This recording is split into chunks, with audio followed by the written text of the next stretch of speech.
Yeah, so basically, just wanted to bring to light an issue that has arisen over the weekend. A colleague of mine gave me a call after reading an article in the Gazette on Friday, or Thursday actually, whereby the government or the Premier had used some words that were lifted from a document that we put out to the Premier a few months back. Basically, we are flattered that the Premier would, use our material in that way. The concern came about because we weren't mentioned in the speech as being attributed to where those words came from. As an organization, we work very hard to keep connected within the community. We do a lot of research. We have data that we're getting ready to release. And so when we find and we identify challenges that affect the country, we're always happy to share them with government, so long as they attribute the credit to where it's due. Now, we've been called on by government on a number of incidents to assist government, whether it was the Mincy study or testify on the Committee on Violence and several other things. And what we've noticed is a pattern of sometimes we put forth ideas and we don't get any feedback on them from government, but then months later we'll see a version or something that looks very similar to what we had put forward to government in another ministry or in another branch of government. And most of the times you put it down to coincidence, even though most of the times we don't feel that it is. This is an example where we can clearly trace back to a document that we handed the government. And so firstly, we're just asking that we be given the due credit. And second, that if we're good enough to quote, and certainly we don't have a problem with the Premier using our quotes, we just want to be given credit for it. That maybe we can be brought on as true partners.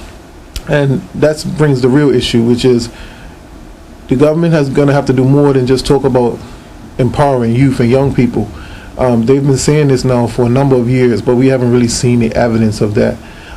It doesn't matter whether they support this particular charity or some other charity, but at least show us where young people have been given a true voice, not in isolated pockets of individuals within the PLP camp, but I'm talking about young people as Bermudians, whether they're black or white, whether they're PLP or non-PLP.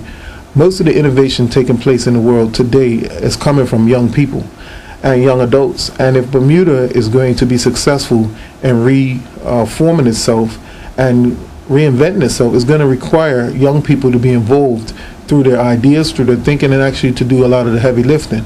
And so my challenge today will be to the Premier and to the government to find ways to use young people beyond just a few words or a photo op.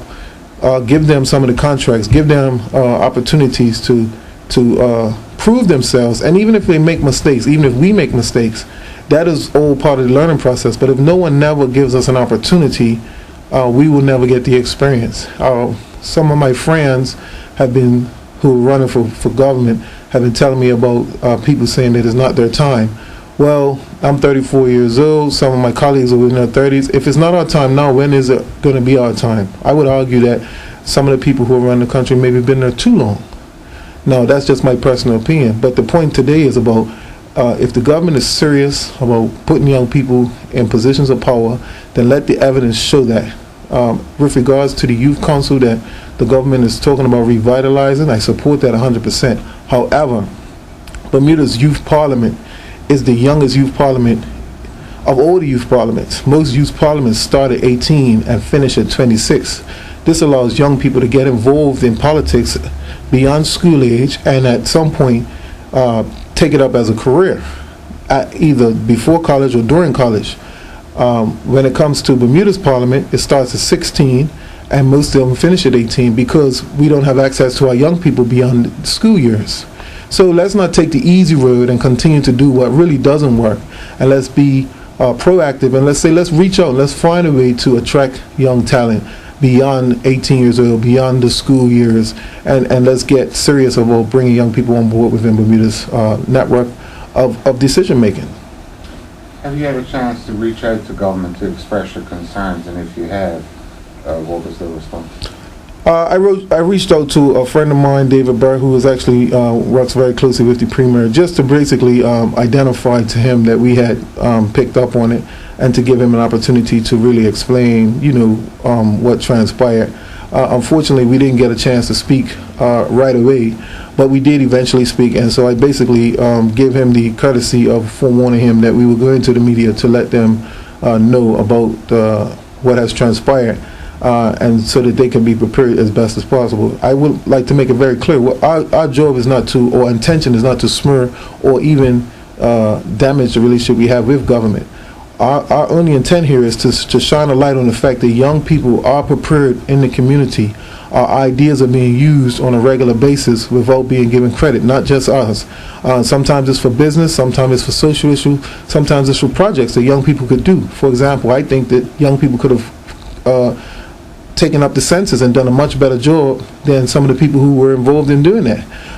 But again, these are the types of things that I think the government should be looking at getting young people involved in. So we're using this opportunity, although it's about one sentence or one paragraph lifted from a document, to just shine a light on the fact that young people are ready, are prepared to work within the community, and if they give us a real opportunity to do so with the funding and the support that they would give any other business or entity, then they will see Bermudians shine. What sort of resolution are you looking for? I think that the fact that we've handed the government a document that really spells out what has transpired. We gave this document initially 6 years ago, 2006, when it was written. It's almost 6 years ago. Everything we said was going to happen has happened, and it's said that we've had to sit back and say, see, I told you so. Now, what we're saying is, if you are dealing with people in the community that have such a pulse on what's going on in the community, should we write another prediction for what's going to happen in the next 6 years and then sit back and wait for that to happen? Maybe this is testament. Anybody can go, it's on our website, YUM business plan, YUMbermuda.com, look it up, have a read of it, and you'll see we talked about gangs, we talked about young people having to resort to selling drugs, we talked about the effect that would have on young mothers and young women and the community at large, and how it would drag everybody down. And so at this point, I think that we're looking for government to approach us and some of the other grassroots organizations and say, no, how can we be real partners? In 2006, we had tons of money. We wasn't in the economic situation we are now. Not having the money cannot be an excuse for not putting the money where it needs to be to prevent us from going down even a further slippery slope. We don't say we don't have the money when it comes to a bank. You know, we need to give a bank $200 million to survive. We do that. Earlier we talked about setting up a task force to go in the community and maybe resolve the gang issue. I think that's vital. It has to be done. We haven't even given it a try.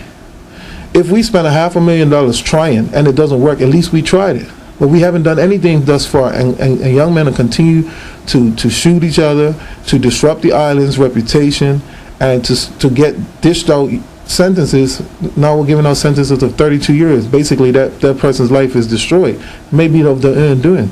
But to incarcerate a person for 32 years at a rate of $85,000 per year, that's about over $2.5 million.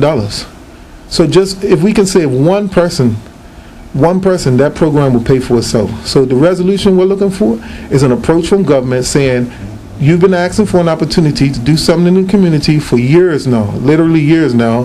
Here's your chance. That would be a reasonable resolution. And then that be followed up by seeing other young people in the community, organizations or individuals, be given opportunities to make a difference in the country. Thank you very much for your time. Thank you.